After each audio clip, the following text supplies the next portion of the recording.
Alright, let's go ahead and write the equation of these graphs that we see.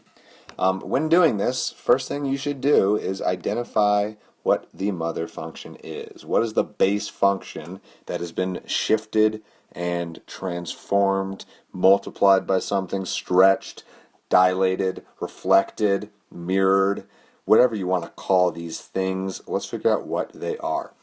And to do that, focus on the key point. That is the key point for this graph, which is an absolute value graph. Jump back in time. There's absolute value. There's that key point. That point is now, boop, boop, over here. That point was there. Now it's up there. Things have happened. Well, what's happened? There's our normal absolute value graph centered on the origin. Where's it moved? Well, it has moved to the right by 1, and it has moved up 2. Well, shifting something up and down is probably the easiest transformation to do. Just add or subtract whatever you're doing at the end. So plus 2 at the end, just like that. Okay, well, what else? How do I shift something, say, to the right? Well, absolute value of x, that's my mother function, right? Abs x, but I've shifted it to the right by 1, and so I need to subtract 1 on the inside of the function. Notice that my function, my mother function, is the absolute value of x. The minus 1 is inside the function. It's inside the function. It is right there with the x. That's what's making it go side to side. If you want to do something side to side, you have to be with the x. X does things in the x direction, side to side.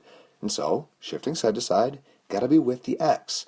Can't do it outside of the function. It has to be in there, in the parentheses, in the absolute value, in the square, in the cube, in the whatever it is. It has to be inside the function. But why do minus 1? Well, because if I plug in positive 1 to x, I get 0. And when you make the inside of that function 0, that's going to give you your horizontally centered point, the key middle thingy. So there's that. What else has been done? Well, it's been flipped down. So to do that, we multiply by negative. But not just negative 1, because go back to this key point. On this graph, when we go over 1, we should go up 1.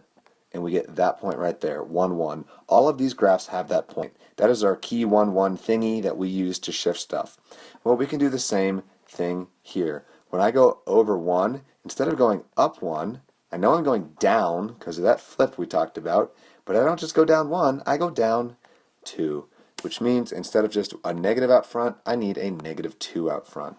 So that should now be my function. You can absolutely and should absolutely check a point to see if we're good. Let's, for fun, just check the x value of, I don't know, 2. Plug in 2, and we get 2 minus 1 is 1. 1 times negative 2 is negative 2. Negative 2 plus 2 is 0. So it works, at least for that one point, but hopefully that will give us a little bit of confidence. And there you have it.